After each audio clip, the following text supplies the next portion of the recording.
संघर्ष की आग में जो खुद को तपाते हैं, वही इतिहास के पन्नों में खुल के मुस्कुराते हैं। रास्ते मुश्किल हो तो हौसला और बढ़ा लेना मेरे दोस्त। रास्ते मुश्किल हो तो हौसला और बढ़ा लेना मेरे दोस्त, क्योंकि शेर कभी कुत्तों के भौंकने से नहीं घबराते हैं। तो वक्त की मार से कभी टूट मत जाना, अपने सपनों से कभी रूठ मत जाना। वक्त की मार से कभी टूट मत जाना और अपने सपनों से कभी रूठ मत जाना। आज अगर अंधेरा है तो कल उजाला भी होगा। आज अगर अंधेरा है तो कल उजाला भी होगा। बस मेहनत की राह से कभी छूट मत जाना। तो dear student, welcome back to Angelina classes और स्वागत करते हैं आपको मानव श्वसन तंत्र की इस छोटी सी क्लास में। छोटे से क्लास में हम लोग श्वसन तंत्र के सभी छोटे छोटे चीजों के बारे में पूरी तरह से जानकारी हासिल करेंगे। तो आशा करेंगे कि आप लोग अंत तक इस वीडियो में बने रहेंगे ताकि हम आपको श्वसन तंत्र की सभी जानकारी दे सकें। पहला क्वेश्चन है, मानव शरीर में श्वसन कार्य का मुख्य नियंत्रण किसके द्वारा होता है? मस्तिष्क, मेडुला ऑब्लंगेटा, अनुमस्तिष्क या हाइपोथैलेमस। तो 4 ऑप्शन है और यहाँ पे आंसर हो जाएगा आपका मेडुला ऑब्लंगाटा। यानी कि श्वसन का जो नियंत्रण करता है वो मेडुला ऑब्लंगाटा करता है। वहीं पे प्रमस्तिष्क की बात करें तो इसका काम है आपको सोचने पर याद रखने की क्षमता, नए नए भावनाओं को पैदा करता है और ये प्रमस्तिष्क का काम है। ठीक है। वहीं पे अगर हम लोग बात करें हाइपोथैलेमस की तो ये शरीर को संतुलित रखता है, शरीर को बैलेंस करता है। और अनुमस्तिष्क की बात करें तो ये क्या करता है, तो मस्तिष्क के सभी भागों को अच्छे से ब्लड वगैरह सप्लाई करता है और उसकी देखरेख करता है। और भी बहुत सारे काम है, उसे डिस्क्रिप्टिव क्लास में आप लोगों को अच्छे से समझाया जाएगा। बाकी चीजें आप लोग यहाँ पे समझ चुके हैं। दूसरा क्वेश्चन है, फेफड़ों को ढकने वाली झिल्ली को क्या कहते हैं? जैसे फेफड़ा के चारों ओर एक प्रकार का मेम्ब्रेन्स रहता है, झिल्ली रहता है, उसका क्या नाम है? यहाँ पे 4 ऑप्शन है आपके पास, पेरिकार्डियम, प्लूरा, पेरिटोनियम या सिरोसा। तो आपको सबसे पहले बता दें कि जितने प्रकार की झिल्ली है उसे सिरोसा कहा जाता है। क्या कहा जाता है? सिरोसा। जितने भी टाइप की झिल्ली है। अब अगर हम लोग अलग अलग भागों में अगर स्पेशली पूछें तो पेरिकार्डियम का क्या काम है? तो इसका काम है डियर स्टूडेंट, हृदय की जो दीवार है उस पर मेम्ब्रेन्स, मतलब उसकी रक्षा करना। हृदय में जब ब्लड जाता है तो धक्का मारता है और उससे बचाता कौन है? तो ये पेरिकार्डियम बचाता है। दूसरा ऑप्शन है प्लूरा। प्लूरा का काम है फेफड़ा के चारों ओर एक मेम्ब्रेन्स का काम करता है। फेफड़ा को ढकने वाला झिल्ली जो है वो प्लूरा है। पेरिटोनियम की बात करें तो पेट के अंदर जो है लीवर है, अमाशय है, पेट के अंदर जितने भी आपका छोटा छोटा अंग है उन सबों को जो ढकता है, जो एक आवरण देता है चारों तरफ से, उसे टूटने फूटने नहीं देता है, उसे बचाता है, उसके चारों तरफ एक लिक्विड का एक लेयर लगा के रखता है। वो झिल्ली का नाम है पेरिटोनियम। ठीक है। और सिरोसा आपको बता दें, जितने भी प्रकार के ये झिल्लियां हैं उन सबको संयुक्त रूप से सिरोसा कहते हैं। ठीक है। हाँ डियर स्टूडेंट, तो इसका आंसर जो है आपका बी हो जाएगा, प्लूरा। अगला क्वेश्चन की बात करें तो मनुष्य के फेफड़े में गैस का विनिमय यानी कि एक्सचेंज ऑफ गैसेस कहां पे होता है? श्वास नली, कुपिका जिसको एल्वेयोलोवेलिया कहते हैं, या श्वसनी या स्वर यंत्र। तो इसका आंसर हो जाएगा कुपिका। कहां पे? तो गैस का एक्सचेंज कहां पे होता है डियर स्टूडेंट? कुपिका में। बात करते हैं श्वास नली की। तो श्वास नली जो है ये क्या है? तो नाक और मुंह के बाद आप देखिएगा कि 2 नली, एक नाक से और एक मुंह से यहाँ पे आके जुट जाता है। तो यहाँ से जुटने के बाद जो नली सीधा नीचे जाता है उसे कहते हैं डियर स्टूडेंट श्वास नली। क्या कहते हैं? श्वास नली। अब यहां से क्या होता है, ये नली फेफड़ा में जाने के बाद 2 भागों में बंट जाता है। इस तरह से जो 2 भागों में बंट जाता है डियर स्टूडेंट, तो इसी को कहते हैं श्वसनी। क्या कहते हैं? श्वसनी कहते हैं। और स्वरायंत्र की बात करें यानी कि लिरिंक्स की बात करें तो इसमें जब हवा पास होता है तो हम अपने अनुसार आवाज निकाल पाते हैं। तो जिससे आवाज निकालता है उसे कहते हैं स्वर यंत्र या लिरिंक्स कहते हैं, और ये लिरिंक्स भी यहाँ पर ही होता है। तो आपको यहाँ से फेस बना के दिखा दिए, बहुत अच्छा फोटो बनाए, आप लोग देख लेंगे अच्छे से। तो वो जो फोटो वहां पे बना हुआ है डियर स्टूडेंट, ये जो है, ये जो फोटो, ये फेस जो है, यहाँ से नाक है और यहाँ पे मुंह है और यहाँ से मिलता है, यहाँ पे आपका लिरिंग्स है, यहाँ पे आपका श्वास नली यहाँ से यहाँ तक है, यहाँ पर दो भागों में फेफड़ा में चला जाता है, उसे श्वसनी कहते हैं। और ये सभी नलियों को आप अच्छे से समझ गए, आशा करते हैं कि हवा कहाँ से, नाक से भी लेते हैं, मुंह से भी लेते हैं। तो यहाँ पे श्वसन के बारे में पढ़ रहे हैं और सभी नलियां हमने आपको डिफाइन कर दिया, ठीक है। तो ये सारी चीजें, लेकिन इसका जो आंसर हो जाएगा वो हो जाएगा कुपिका, ठीक है। कुपिका में क्या होता है तो समझिए, यहां से जो श्वसनी दो भागों में बंट जाता है, अब यहां से भी वो छोटे छोटे भागों में क्या होता है, ये नलियां छोटे छोटे भागों में बंट जाता है, और बंटने के बाद जो छोटा सा भाग है यहाँ पे कुपिका रहता है, वहां पे क्या होता है, वहां पे इधर से सांस लेते हैं, ऑक्सीजन यहाँ पे भर देता है, मतलब हवा यहाँ पर भर के ये कुपिका क्या करता है, फिर एक नली से यहाँ पे ब्लड को ले जाके कहाँ पे, तो हार्ट में रख देता है। ये जो सोना बाबू का हार्ट है, वहां पे इस कुपिका के द्वारा ऑक्सीजन हार्ट में चला जाता है, और जो ऑक्सीजन लेके जाता है उसे कहते हैं शुद्ध ब्लड, और शुद्ध ब्लड जो है वो धमनी से होता है। तो यहाँ से धमनी से ये निकल कर और शरीर के बहुत सारे अंगों में जहां जहां मन करेगा वहां पे फैल जाता है, ठीक है। तो आशा करते हैं कि आपको ये चीजें समझ में आई होगी। तो इसका आंसर हो जाएगा डियर स्टूडेंट कुपिका। अगला क्वेश्चन जो है, श्वसन के दौरान सर्वाधिक मात्रा में कौन सी गैस अंदर ली जाती है। तो आपको बता दें कि जब हम लोग ऐसे करके सांस लेते हैं तो वहां पे लिखल नहीं रहता है, कहीं लिखा है ये ऑक्सीजन है, ये कार्बन डाइऑक्साइड है, ये नाइट्रोजन है, ये क्या है, ये क्या है, कहीं लिखा हुआ नहीं है।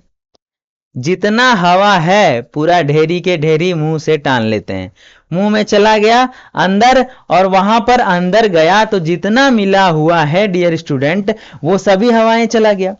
अब आपको बताना ये है कि हवा में किसकी मात्रा कितनी होती है। तो आपको बता दें कि हवा में सबसे ज्यादा क्या होता है, तो नाइट्रोजन होता है, ठीक है, नाइट्रोजन होता है। और कितने परसेंट होता है, तो 78% होता है। कितना, 78%। तो जितना हवा लिए उसमें से 78% नाइट्रोजन गया होगा। इसी हवा में से 21% रहता है ऑक्सीजन। कितना रहता है, O2, तो 21% रहता है। ये जो नाइट्रोजन है N2 वो कितना रहता है, तो 78%। उसी में कार्बन भी मिला रहता है CO2 जो कि 0.04% है। आर्गन भी है AR, ठीक है, हाँ, इसकी भी मात्रा होती है 0.93%। तो सब हवा को मिला के हम लोग धड़धड़ा के फेफड़ा को ठूस देते हैं।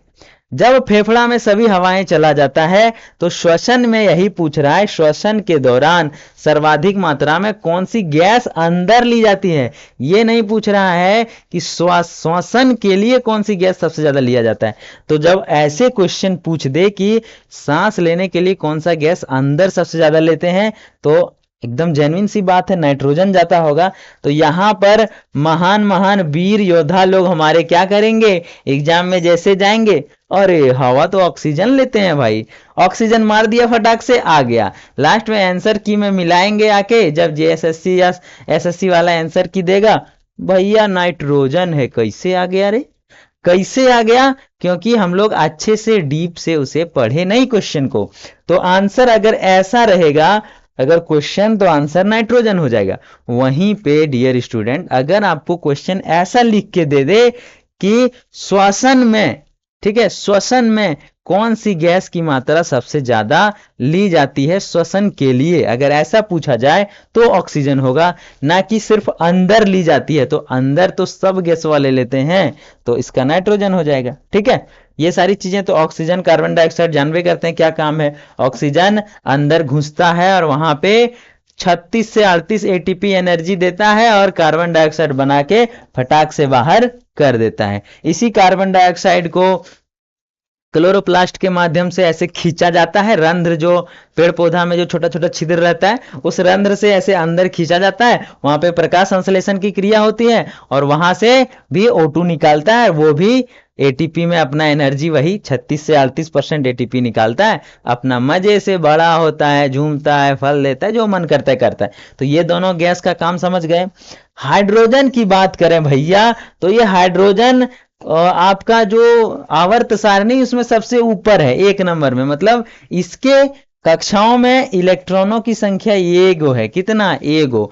अरे ये सबसे बड़ा बात ये है कि एक ऐसा तत्व है जिसको अपना ऑर्बिट में पूरा करने के लिए, संतुलित होने के लिए 2 चाहिए। कितना? 2। ठीक है, तो एगो और चाहिए। तो ये इतना ज्यादा मतलब लोभी टाइप का तत्व है, जो इसको लेना चाहेगा बोलेगा ले जाओ भाई, थोड़ा सा मदद करोगे मेरा, 1 इलेक्ट्रॉन कभी कभी जरूरत पड़ेगा तो देगा, तो हाँ दे देंगे, चलो तेरे साथ जाते हैं, मामू घर जाना है, फूफा घर जाना है, चचा घर जाना है, जहां जाना है।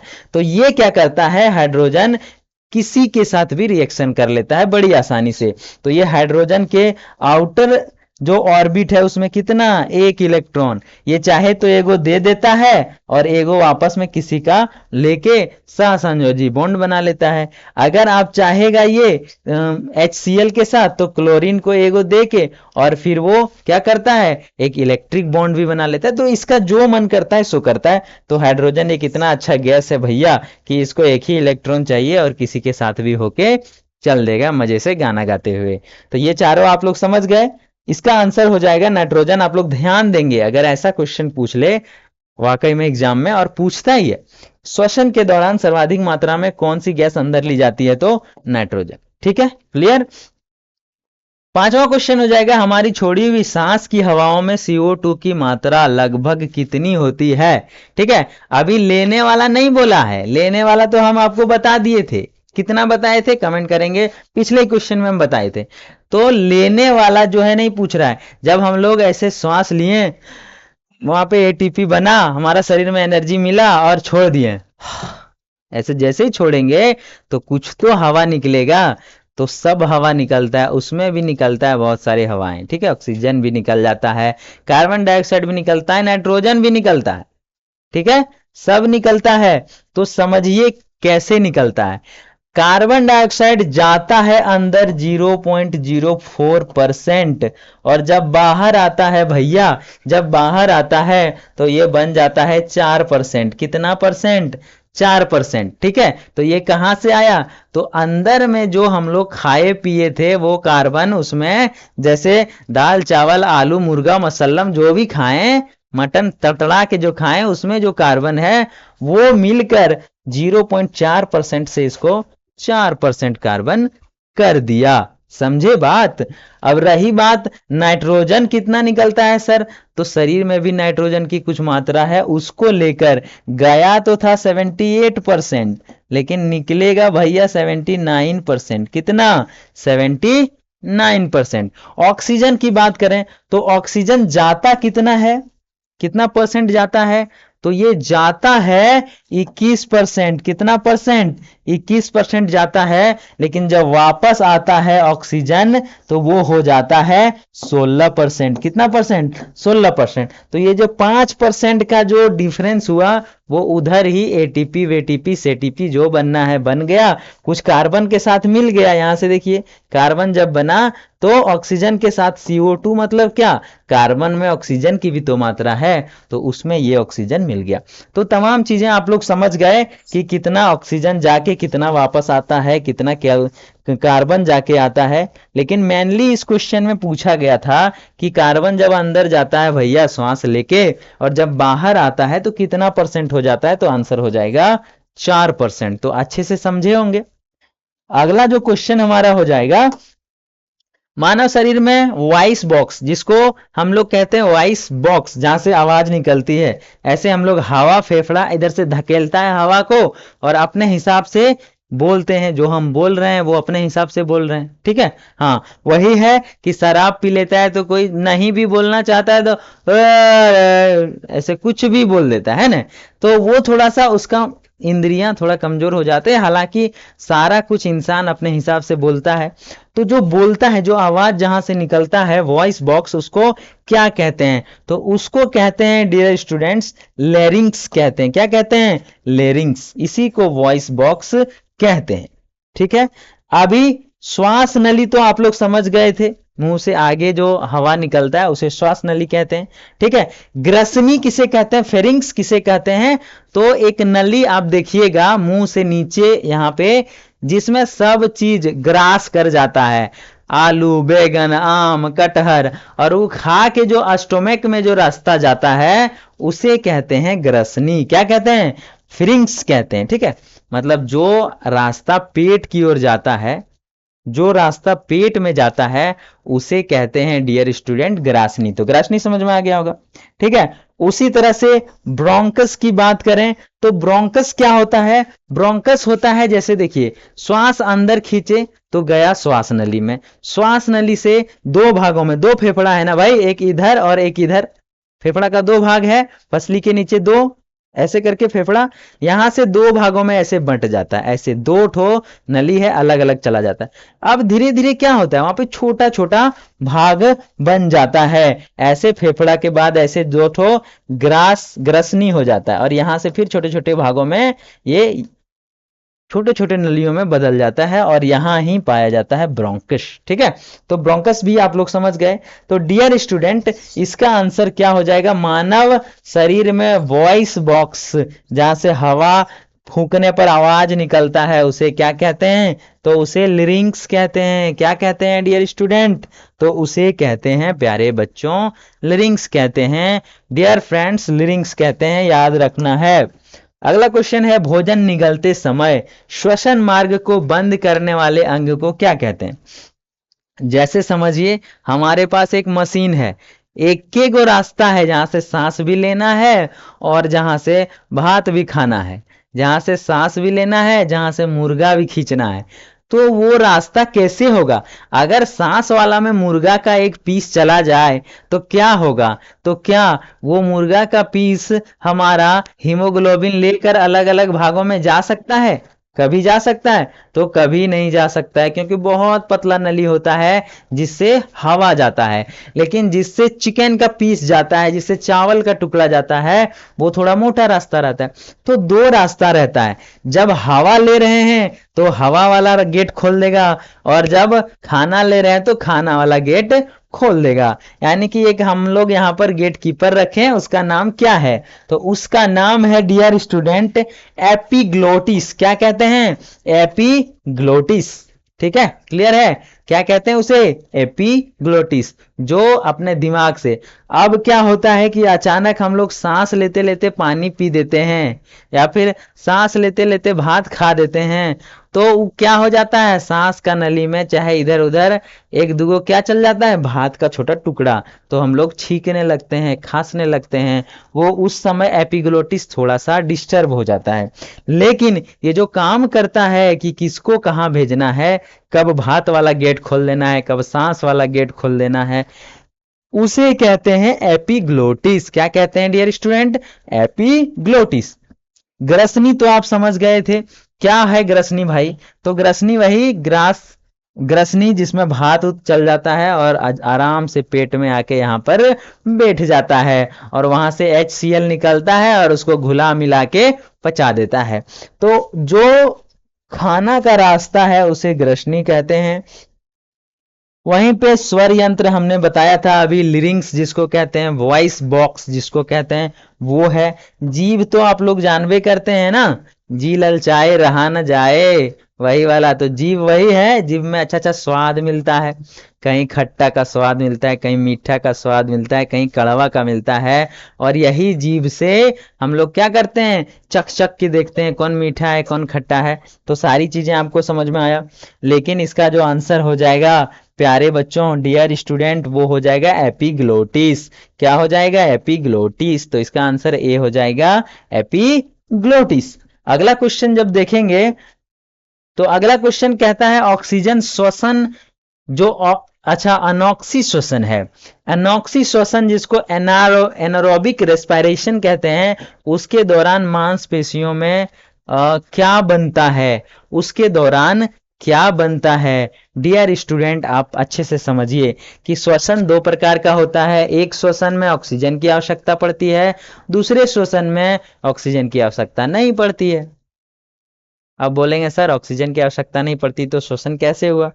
श्वसन मतलब जब आपको एनर्जी मिल रहा है केमिकल रूप से या फिर बायोलॉजिकल रूप से, श्वसन का यही अर्थ होता है कि कोई रिएक्शन होगा और हमारे शरीर को एनर्जी मिलेगी, तो उसे ही कहते हैं हम लोग श्वसन।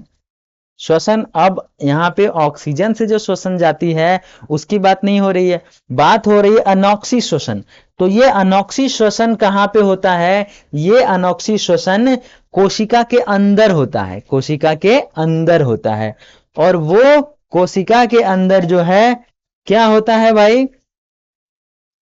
कोशिका के अंदर जब होता है तो क्या बनता है, वहां पे क्या बनता है, तो लैक्टिक एसिड बनता है। क्या बनता है, लैक्टिक एसिड। कैसे बनता है, जब देखिए जब हम लोग स्पीड स्पीड से दौड़ते हैं, बहुत ज्यादा स्पीड से दौड़ते हैं तो क्या हो जाता है, हमें ज्यादा एनर्जी की जरूरत पड़ती है। लेकिन सांस जितना बड़ा मुंहा है उतने बड़ा ना लेंगे, और स्पीड दौड़ दिए। जब पूरा स्पीड दौड़ देते हैं डियर स्टूडेंट, जब ज्यादा स्पीड दौड़ जाते हैं तो और जोर जोर से सांस लेने लगते हैं लेकिन रास्तवा तो उतने बड़ा है ना, तो उससे भी ज्यादा एनर्जी चाहिए।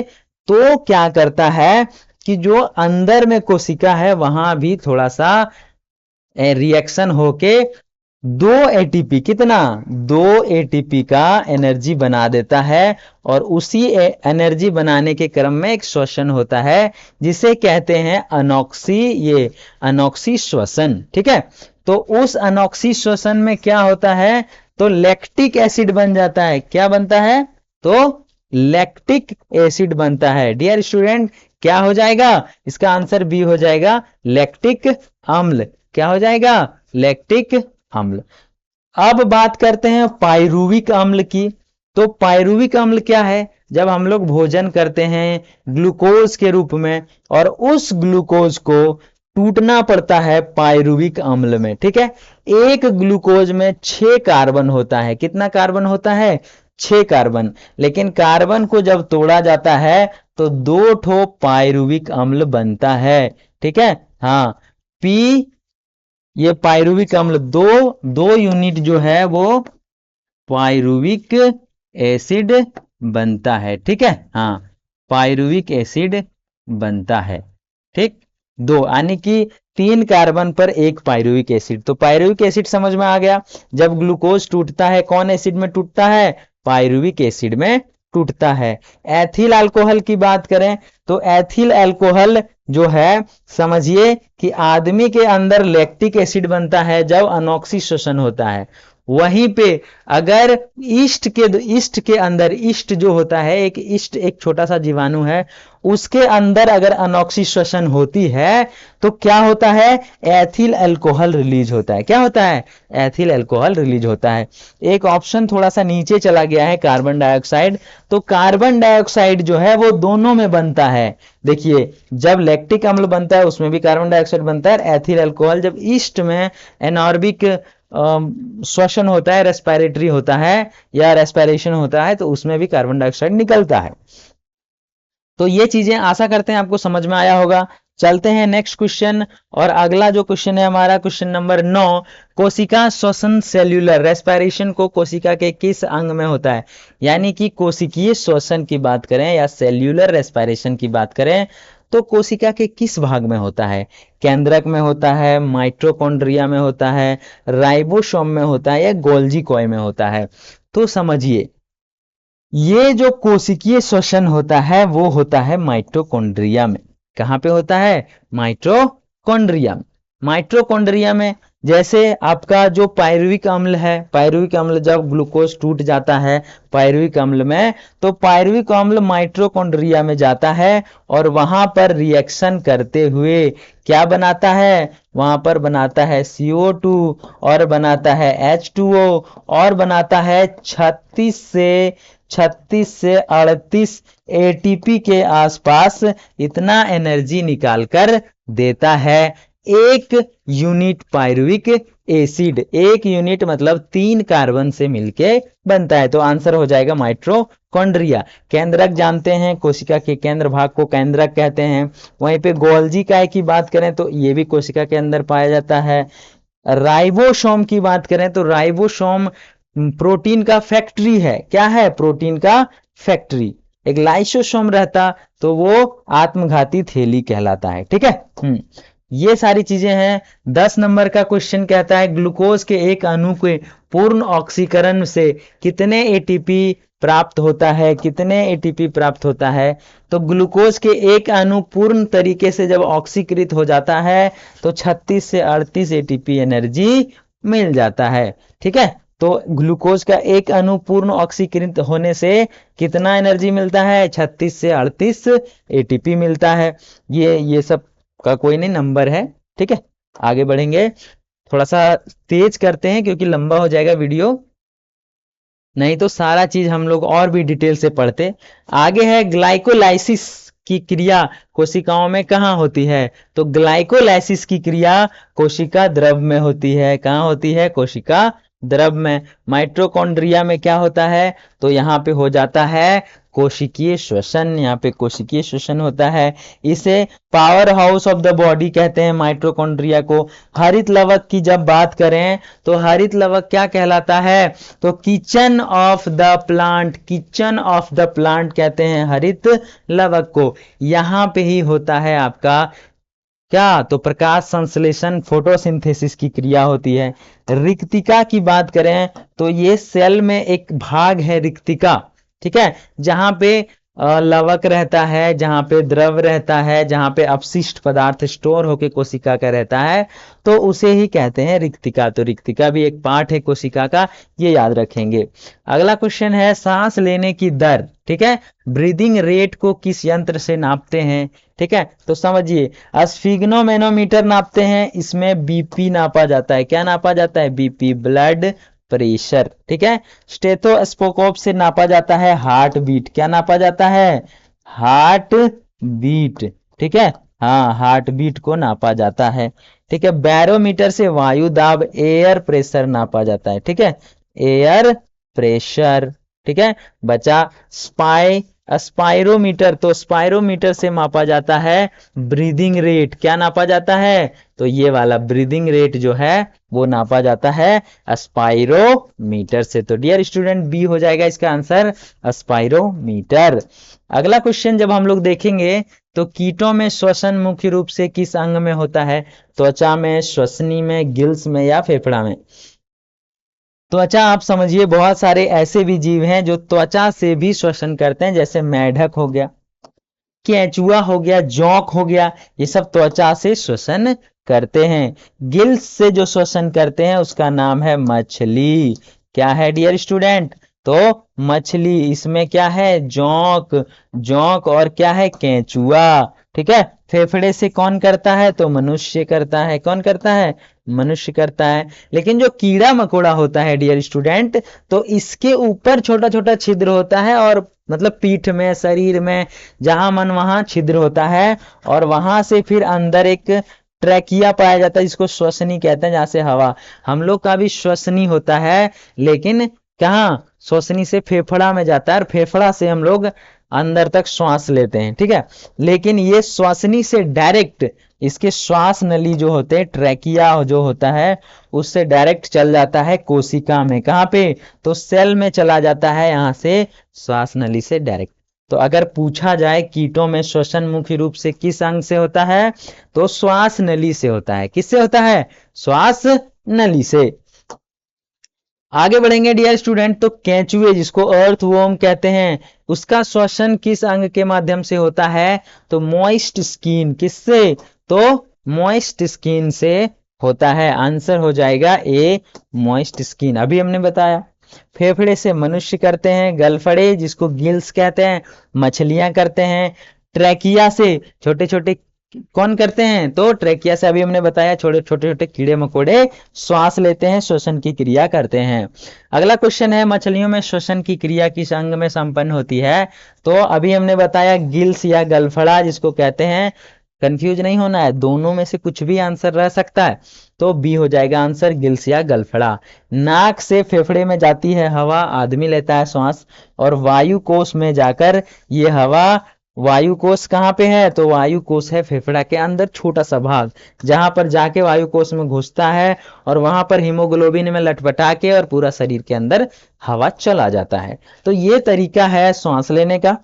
अभी हम लोग 16वां क्वेश्चन पढ़ेंगे। सामान्य अवस्था में एक स्वस्थ वयस्क मनुष्य की श्वसन दर प्रति मिनट कितनी होती है? 70 से 72। ये नहीं होगा, ये धड़कन है। लड़के यही कंफ्यूज होते हैं, इसी को मार के आ जाते हैं 70 से 72, ये धड़कन का रेट है। ठीक है, यहाँ पे हो जाएगा 12 से 16 बार सांस लेते हैं मनुष्य का जो श्वसन दर है 1 मिनट में 12 से 16 बार लेता है। अगला क्वेश्चन है 17वां क्वेश्चन है, रक्त में ऑक्सीजन की परिवहन मुख्य रूप से किसके द्वारा होता है? ऑक्सीजन डब्ल्यूबीसी से, हीमोग्लोबिन से, प्लाज्मा से या प्लेटलेट से। अभी हमने बताया आपको कि हीमोग्लोबिन में जब वायु कोश में जाता है ऑक्सीजन, तो हीमोग्लोबिन में लपेटा के और सीधा अलग अलग भागों में चला जाता है। तो इसका आंसर हो जाएगा हीमोग्लोबिन। हीमोग्लोबिन मतलब हीमोग्लोबिन पाया जाता है आरबीसी में, तो अगर आंसर अगर आरबीसी भी रहता तो आरबीसी मार देते। डब्ल्यूबीसी का क्या काम है भाई? तो डब्ल्यूबीसी का काम है रोग प्रतिरोधक क्षमता बढ़ाना। रोग प्रतिरोधक क्षमता में इसके अंदर इसका 5 भाग है, जब हम लोग डिटेल से पढ़ेंगे तो ऐसा ऐसा भाग है इसके अंदर। ठीक है, इसे ल्यूकोसाइट कहते हैं। क्या कहते हैं? ल्यूकोसाइट। इसको कहते हैं एरिथ्रोसाइट, आरबीसी को। ठीक है, तो इसके अंदर ऐसा ऐसा चीज है जो बैक्टीरियाज को निगल जाता है, खा जाता है। कीड़ा मकोड़ा जो वायरस वगैरह अटैक करता है हमारे शरीर में, उसको जला देता है, गला देता है, पचा लेता है खा के अपने अंदर। ठीक है, तो डब्ल्यूबीसी का काम क्या है? तो डब्ल्यूबीसी का काम है रोग प्रतिरोधक क्षमता जनरेट करना। ठीक है, एक क्वेश्चन यहां से और बनता है, आरबीसी का जो है समय कितना होता है? जीवन काल तो 120 दिन होता है। प्लाज्मा की बात करें तो प्लाज्मा जो लिक्विड पार्ट है, ब्लड का लिक्विड पार्ट, जिससे लिक्विड टाइप का दिखता है ब्लड, वही है प्लाज्मा। प्लेटलेट्स क्या है? तो प्लेटलेट्स का काम है कि कहीं पे कटा गए तो खून का थक्का जमाना, नहीं तो सारा ब्लड बाहर निकल जाएगा। प्लेटलेट्स तुरंत वहां पे क्या करता है? खून का थक्का जमा देता है। क्वेश्चन एक और बनता है भाई कि खून का थक्का प्लेटलेट्स जमा देता है, तो शरीरवा के अंदर ही क्यों नहीं जमा देता है? अगर अंदर जम जाता तो नलिये में चल भी नहीं करता खूनिया, नहीं ना चलता। तो अंदर क्या होता है? हिपेरिन नाम का एक केमिकल निकलता है जो शरीर में बार बार निकलते रहता है और ब्लड में घुलते रहता है, और उससे खून पतला रहता है या खून चलते रहता है। तो सारी चीजें आप लोग समझ गए आशा करते हैं। इसका आंसर हो जाएगा हीमोग्लोबिन। श्वसन का काम किससे होता है? तो हीमोग्लोबिन से होता है डियर स्टूडेंट। आंसर हो जाएगा बी, हीमोग्लोबिन या आरबीसी। ठीक है, ज्यादा क्वेश्चन नहीं बचा है, थोड़ा सा आराम से आप लोग पढ़ेंगे। थोड़ा थोड़ा सा लंबा हो जा रहा है डिटेल्स में बताने पर आशा करते हैं कि ये जो वीडियो है वो आपके लिए बहुत ज्यादा इंपॉर्टेंट होने वाला है। क्योंकि बहुत लोग बोल रहे थे सर ऑप्शन को एक्सप्लेन करिए, ऑप्शन को एक्सप्लेन करिए, तो हमने सोचा कि इस बार ऑप्शन को एक्सप्लेन कर देते हैं। एक ट्राई करेंगे एक वीडियो, जो देखते हैं कितना लंबा होगा, नहीं तो फिर हम लोग सिर्फ एक ही आंसर वाला ऑप्शन को एक्सप्लेन करेंगे और आगे बढ़ जाएंगे। तो हीमोग्लोबिन ऑक्सीजन से जुड़कर कौन सा अस्थायी यौगिक बनाता है? हीमोग्लोबिन जब ऑक्सीजन से जुड़ जाता है तो क्या बनाता है? Oxy haemoglobin. क्या बनाता है? Oxy haemoglobin. बी आंसर हो गया। कार्बोक्सी हीमोग्लोबिन की बात करें तो जब CO2 हीमोग्लोबिन में जुड़ जाता है, हीमोग्लोबिन को क्या कहते हैं? तो Fe2+। ठीक है, हाँ, ये हीमोग्लोबिन मतलब लोहा है। जब लोहा में CO जुड़ जाता है तो क्या बनाता है? Carboxy haemoglobin. यहीं पे अगर मेथेमो हीमोग्लोबिन की बात करें तो जब इसमें लोहा जुड़ जाता है, जब Fe2+ में जुड़ता है, मतलब लोहा का ये भाग जुड़ जाता है इसमें, किसमें, हीमोग्लोबिन में, तो क्या हो जाता है, मेथेमोग्लोबिन। और साइनो हीमोग्लोबिन जब साइनाइड शरीर से निकलता है हीमोग्लोबिन में मिल जाता है तो इसे साइनो हीमोग्लोबिन कहते हैं। लेकिन ये शरीर में जल्दी से नहीं होता है, ये सिर्फ प्रयोगशालाओं में बनाया जाता है, ये दोनों शरीर में होता है। एक और फैक्ट बता दें कि जितना ऑक्सीजन के साथ हीमोग्लोबिन के जुड़ने का कैपेसिटी है उससे 200 गुना, 200 से 250 गुना अधिक होता है CO को। मजा आता है Fe2 के साथ जुड़ने में, ठीक है, क्योंकि ये रिएक्टिव ज्यादा होता है और ये आसानी से जुड़ता है। लेकिन ऑक्सीजन जो है वो वहां पर जल्दी से फेफड़ा में ऑक्सीजन को ही, फेफड़ा का हमारा वो सिस्टम ऐसा बना हुआ है कि ऑक्सीजन को ही देता है, हीमोग्लोबिन को नहीं। तो आदमी थकान ऐसा महसूस करेगा, यहां तक कि बेहोश भी हो जाएगा। तो जब कार्बन मोनोऑक्साइड मिल जाता है तो उसको कार्बोक्सी हीमोग्लोबिन कहते हैं, ऑक्सीजन मिलता है तो ऑक्सी हीमोग्लोबिन कहते हैं।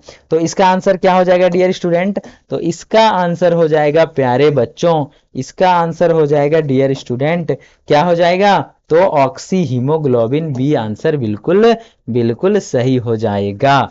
क्या, बिल्कुल सही हो जाएगा। अगला क्वेश्चन है, कार्बन मोनोऑक्साइड का हीमोग्लोबिन के प्रति आकर्षण O2 से कितना गुना अधिक है, तो हमने अभी बताया 200 से 250 गुना अधिक है। अगला क्वेश्चन थोड़ा सा तेजी में चलते हैं क्योंकि वीडियो बहुत लंबा हो गया है। श्वसन क्रिया के दौरान पसलियों के नीचे स्थित कौन सा अंग महत्वपूर्ण भूमिका निभाती है, यानी कि श्वसन के दौरान, मतलब ये जो पसली है हमारा, इसके अंदर एक चीज है, वो कौन सा है जो सांस लेने में आसान करता है हम लोगों को, तो इसका आंसर हो जाएगा डायफ्राम। डायफ्राम करता क्या है, डायफ्राम जब हवा बाहर निकालना रहता है डायफ्राम को तो वो फैल जाता है और पूरा फेफड़ा में भर जाता है। जब ये नीचे से धकेल के भर जाएगा तो ऊपर में जो हवा फंसा हुआ है बाहर निकल जाएगा, तो हम लोग सांस निकाल दिए। वहीं पे जब सांस लेने का मन करेगा तो डायफ्राम सिकुड़ के नीचे चला जाता है और यहाँ पे हवा हम लोग पूरा भर लिए। इसका अर्थ ये है कि ये जो मदद कौन करता है श्वसन क्रिया के दौरान, कौन मदद करता है, तो ये करता है डायफ्राम, याद रहेगा। यकृत का क्या काम है, chemical factory of the body, अमाशय ये लीवर है, यकृत है। हृदय, हार्ट का काम क्या है, पंपिंग करना, ठीक है, ब्लड को पंप करके अलग अलग जगहों पर पहुंचाना। अमाशय का काम क्या है, हाइड्रोक्लोरिक अम्ल निकालकर भोजन को पचा देना। सारी चीजें यहां पर है। अभी है फेफड़ों की कुल वायु क्षमता, टोटल कैपेसिटी लगभग कितनी होती है, तो 5800 से 6000 ml इसकी कैपेसिटी होती है। किसकी, तो फेफड़ा का, फेफड़ा टोटल, ठीक है, जिसमें से जो निकलने आने जाने वाला जो हवा है वो मात्र 500 ml है। कितना, 500 ml, और बाकी हवाएं वहां पर ही रोल करता है, कभी ये गया कभी वो आया, कभी ये गया कभी वो आया। हालांकि याद रखना है आपको फेफड़ों की कुल क्षमता कितनी है, 5800 से 6000। सामान्य श्वसन के दौरान अंदर ली गई या बाहर छोड़ी गई मात्रा क्या कहलाती है, तो ज्वारीय आयतन कहलाता है। और ज्वारीय आयतन का मान कितना होता है डियर स्टूडेंट, तो 500 ml होता है। कितना होता है, 500 ml, ठीक है। वहीं पे आरक्षित जो है वो 3000 ml, ये अपने आप में आरक्षित रहता है। क्या रहता है, आरक्षित वायु रहता है। अपशिष्ट की बात करें तो ये 1200 ml रहता है, ठीक है। हाँ, ये सजीव वाला जो है वो सजीव आपका 4000 कुछ ml होता है, ठीक है। इसका कंफर्म नहीं बता सकते, आप लोग देख लीजिएगा, ठीक है। हाँ, चलते हैं आगे। एक सामान्य वयस्क के लिए ज्वारीय आयतन का मान कितना होता है, तो एक सामान्य मनुष्य के लिए हमने अभी बताया कितना होता है, 500 ml होता है, ठीक है। हाँ, अच्छा, ये वाला जो क्वेश्चन है उसमें 4500 ml शायद होगा। सजीव क्षमता जो है वो 4500 ml है, ठीक है। हाँ, आगे बढ़ेंगे। नेक्स्ट क्वेश्चन, तो 24 में है, रक्त में CO2 का परिवहन मुख्य रूप से किस रूप में होता है, यानी कि जो शरीर के अंदर जो CO2 का परिवहन होता है, जैसे ऑक्सीजन अंदर गया, ऑक्सीजन क्या बन गया, कार्बन डाइऑक्साइड बना, और कार्बन डाइऑक्साइड अब किस रूप में बन के निकलेगा बाहर मुंह से, तो बाई कार्बोनेट के रूप में निकलेगा। ऐसा नहीं कि कार्बोक्सी हीमोग्लोबिन। ये कार्बोक्सी हीमोग्लोबिन कब बनता है, जब ऊपर से अंदर जा रहा हो हीमोग्लोबिन, तो उसमें अगर ऑक्सीजन की जगह पे कार्बन मोनोऑक्साइड घुस गया, तो बनाता है कार्बोक्सी हीमोग्लोबिन। लेकिन जब अंदर से बाहर निकालना हो सांस के द्वारा हवा, तो वो बन जाता है बाइकार्बोनेट। क्या बनता है? बाइकार्बोनेट। अभी घुलित गैस के रूप में भी कुछ हवाएं, कुछ कार्बन बाहर निकलता है, कुछ कार्बोनेट के रूप में भी निकलता है, लेकिन सबसे ज्यादा जो मुख्य रूप से होता है वो आता है आपका बाइकार्बोनेट के रूप में। आगे बढ़ेंगे। फेफड़ों में वायु कुपिकाएं जैसे एल्वियोली की अनुमानित संख्या कितनी है? एल्वियोली की अनुमानित संख्या कितनी है डियर स्टूडेंट? तो 30, यानी कि 30 से, यानी 300 से 500 मिलियन। कितना? 30 करोड़ से 50 करोड़ के बीच। तो यहाँ पे 30 से 300 से 400 मिलियन लिखा हुआ है, तो बी आंसर आपका बिल्कुल करेक्ट हो जाएगा। आगे बढ़ेंगे। अत्यधिक धूम्रपान करने से फेफड़े का कौन सा रोग होता है? एनीमिया, एम्फीसीमा, घेंघा या दस्त। ठीक है, तो एनीमिया जानते हैं, हीमोग्लोबिन की कमी, रक्त की कमी से रक्त अल्पता इसे कहते हैं एनीमिया को। एम्फीसीमा जो है वो इसका बिल्कुल आंसर सही हो जाएगा। धूम्रपान अधिक करेंगे तो आपको एम्फीसीमा नामक एक बीमारी हो जाएगी। ठीक है, दस्त जान भी करते हैं, खूब ज्यादा लैट्रिन जाना, और घेंघा यहाँ पर, ठीक है, आयोडीन की कमी से होने वाले रोग को घेंघा रोग कहते हैं। ठीक है, आगे है क्रैब्स चक्र। क्रैब्स चक्र हैंस क्रैब्स के द्वारा निकाला गया, सोचा गया एक एक्टिविटी है शरीर के अंदर। माइटोकॉन्ड्रिया के अंदर मैट्रिक्स में एक कहानी, एक काम होता है जिसे क्रैब्स चक्र कहते हैं, और उसी के दौरान वहां पर चीजें ऑक्सीजन जाने के बाद होता है। तो वो सारी चीजें माइटोकॉन्ड्रिया का मैट्रिक्स में होता है। कोशिका द्रव्य में सारी चीजें रहता है लिक्विड फॉर्म में। राइबोसोम और लाइसोसोम, लाइसोसोम को कहते हैं आत्मघाती थैली। क्या कहते हैं? कोशिका की आत्मघाती थैली या शरीर का आत्मघाती थैली कहते हैं। राइबोसोम को कहते हैं प्रोटीन फैक्ट्री। राइबोसोम का काम है प्रोटीन को बनाना, और लाइसोसोम का काम है टूटे फूटे या मृत कोशिका या गंदा गंदा चीज जो शरीर के अंदर रहता है उसे बाहर निकाल देना।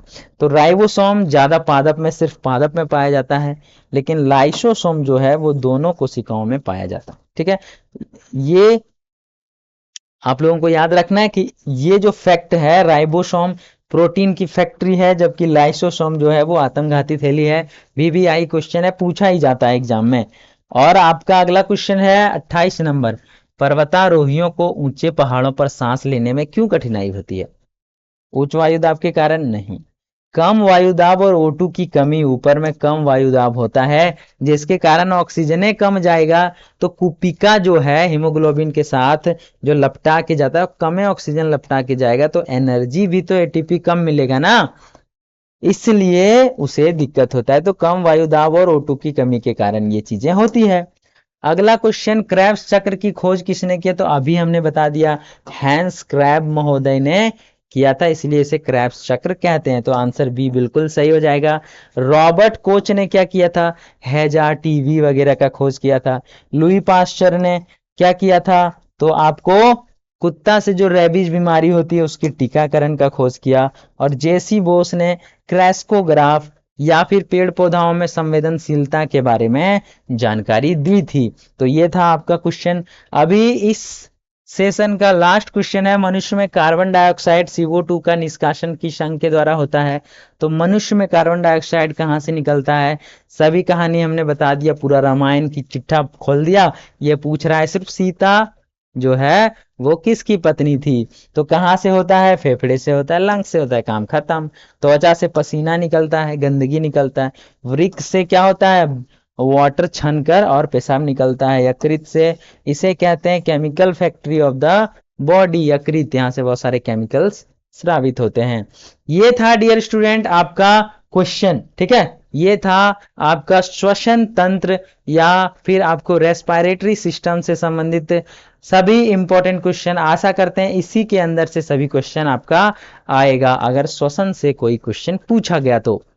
ठीक है, तो अगर आपको वीडियो अच्छा लगा होगा तो आप लाइक कर देंगे, अगर चैनल में नए हैं तो सब्सक्राइब करेंगे, बेल आइकन प्रेस करेंगे, और अपने दोस्तों को भी शेयर करेंगे ताकि उनकी भी तैयारी अच्छी से हो सके। और अगर आप लोग खास करके अगर फील्ड वर्कर के एग्जाम देने जा रहे हैं तो उसके लिए तो ये रामबाण सिद्ध होने वाला है। तो मिलेंगे ऐसे नए वीडियो में, तब तक के लिए टेक केयर, बाय बाय।